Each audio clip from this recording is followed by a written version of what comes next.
Hi everyone, long time no see. I know it's been like 4 months since I last made a video, but we're back now. Anyway, I know I promised some EXP videos after my Dreadnought video, but I recently noticed a pretty interesting pattern regarding Vespiquen and Combee spawns. So here is my video on bee spawn timers. And of course, things in this game are always more complicated than they look.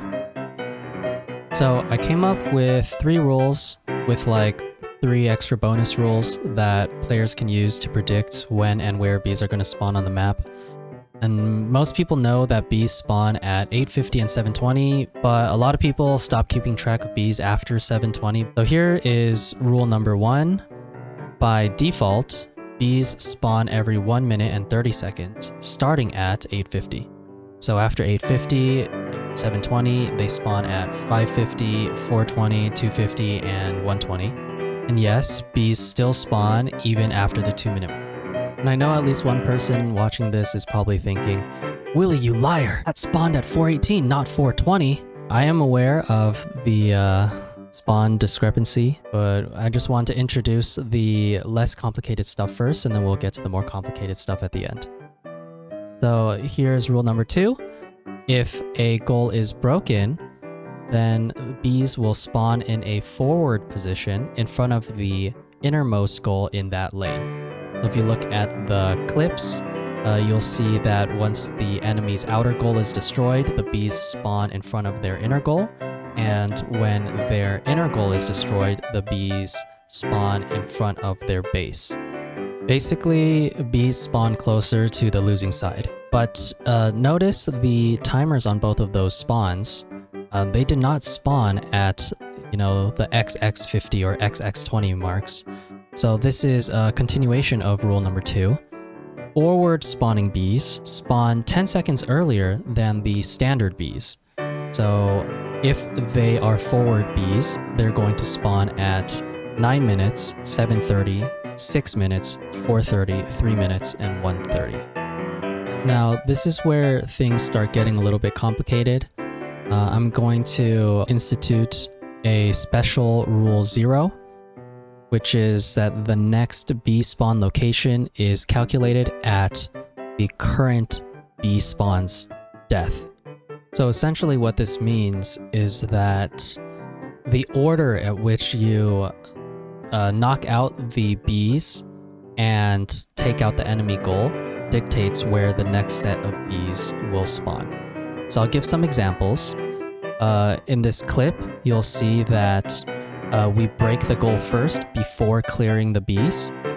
And if we fast forward, the bees end up spawning in front of the enemy's inner goal at 6 minutes.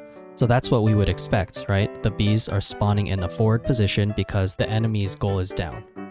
However, if you break the goal after clearing the current set of bees, then you actually delay this forward spawn by 1 cycle. So in this next clip, we clear the bees first, and as soon as we clear the bees, the game says, okay, the bees are cleared, where's the next spawn? And in that instance, both goals are still up. So the game is now registering that the next set of bees are going to spawn in the center as standard bees. So we clear the bees, and then we break the goal, and then we watch, and you'll see that the next bees will spawn at 5:50 in the center, because that was what the game registered as the next location when the first bees died. And here's another example where we clear the 6-minute bees in front of the enemy's inner goal first before breaking it. And so as soon as we cleared the bees, the game registers that the next set of bees is going to spawn in that same location. Then we break the inner goal, and you watch at 4:30, the bees will spawn in the same location. And then once those 4:30 bees are taken out, the game looks at the map and it says, okay, the inner goal is not there anymore, so the next set of bees is going to spawn in front of the enemy's base. So at 3 minutes, the bees spawn in front of the enemy's base. So what happens if we break the enemy's outer goal and then they break our goal? Where do the bees spawn then? This is rule number 3. If both sides are equal when the next bee spawn location is calculated, then the bees spawn in the center. You can see from the clips, break both goals, and the next set of bees spawn in the center. And it doesn't matter if both of the outer goals are down or both of the inner goals are down. As long as both sides are equal when the bees get knocked out and calculate their next location, they will spawn in the center. However, if the bees had previously spawned in a forward position, then the bees will remember the forward position timer. So they still move back to the center, but they now will be center bees that spawn 10 seconds earlier than the normal standard center bees. If you look at the clip, you'll see normal standard center bees spawning at XX50, XX20. But if we manipulate those bees so that they spawn in the forward position first, now they gain the XX00 and XX30 timers. And once the map is evened out again, you'll see that they spawn back at the center, but they still retain their forward position timers of 00 and 30. Now that we have established the main rules, we'll go back to the question that was posed by my fictitious viewer at the beginning of this video regarding the delayed spawn timers. So notice that sometimes the bees do spawn a few seconds late. So for example, instead of spawning at 5:50, they'll spawn at 5:48. And there are 2 reasons for this. The first reason is that the in-game timer is local to the player, and it's not a true global timer. And I mentioned this a bit in one of my previous videos, but every single player has their own instance timer, and everybody's timer is off from everybody else's timer by, a couple frames. And the second reason behind this delayed bee spawn is that the bee spawn timer begins after the bees are fully spawned. But bees spawn about 5 frames after the assigned spawn time, and once they start spawning, it takes them around 40 frames to finish spawning. So this is rule number 4. If bees maintain their spawn position, they spawn 40 to 50 frames later each subsequent spawn. And the reason that it is a range of 40 to 50 frames is that there is no true global timer. So the difference in timers among all of the players in a given game will create or introduce this uncertainty. So to prove this theory, you can look at the clip. I clear the bottom bees in the bot lane for the first time after the 720 bees.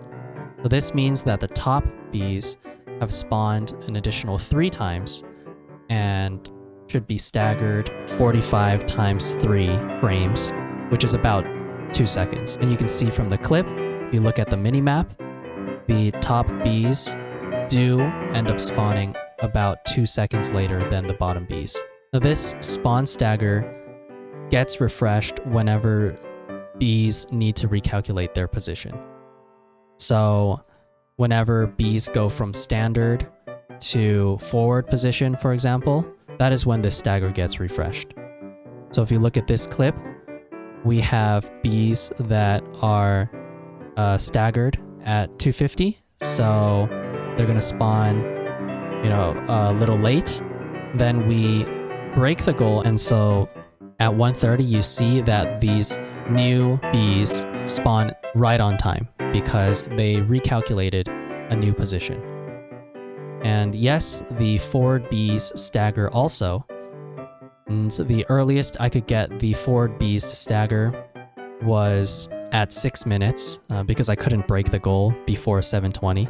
So they only staggered for 2 rotations, and 2 rotations of staggering is around 80 frames, which is around 1.5 seconds. So you can see that these bees spawn about 1.5 to 2 seconds late. And then we want to reset them, so we break the inner goal and we watch them spawn in a new location at 1:30, right on time. Finally, we have rule number 5, and honestly, I probably should have made this one rule 0 or something. It's a pretty obvious rule. If you don't take out the bees before the next cycle, then the cycle just skips. For example, you know, if you don't knock out the bees at all for the entire game, it's not like the bees are just going to keep spawning on top of themselves over and over again throughout the game. So you're only going to have one set of bees, and the next set does not spawn until you knock out the current set. But here is an interesting example if you look at this clip. So the bees in this clip are from 850, and you'll see me breaking the enemy goal first before taking the 850 bees. And by the way, the bees aren't considered knocked out or taken unless all of them are taken. So I did not alter the spawn by only taking a few of the combees.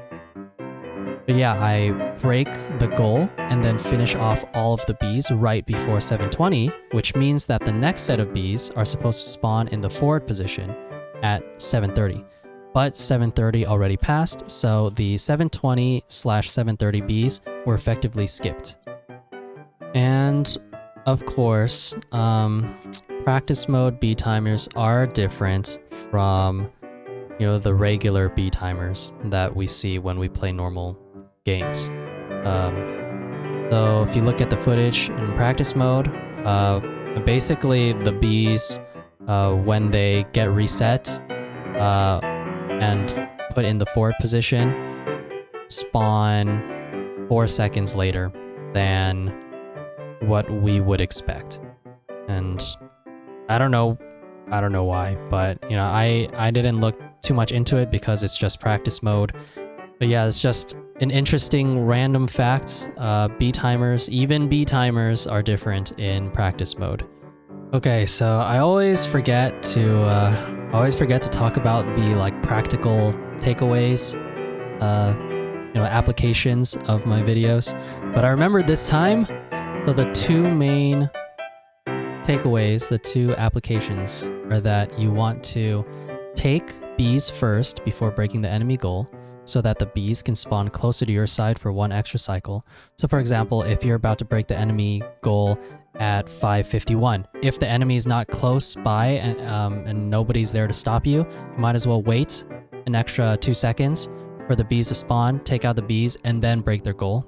And in general, just keep track of bee timers so that you can get to the bees early and take the bees before the enemy has a chance to take them, and that way you can deny a lot of EXP. So that is pretty much it. Let me know if there's anything that I missed and if there's any other topic that you want me to go over in the future. Thanks for watching, and I will see you guys next time. Bye bye.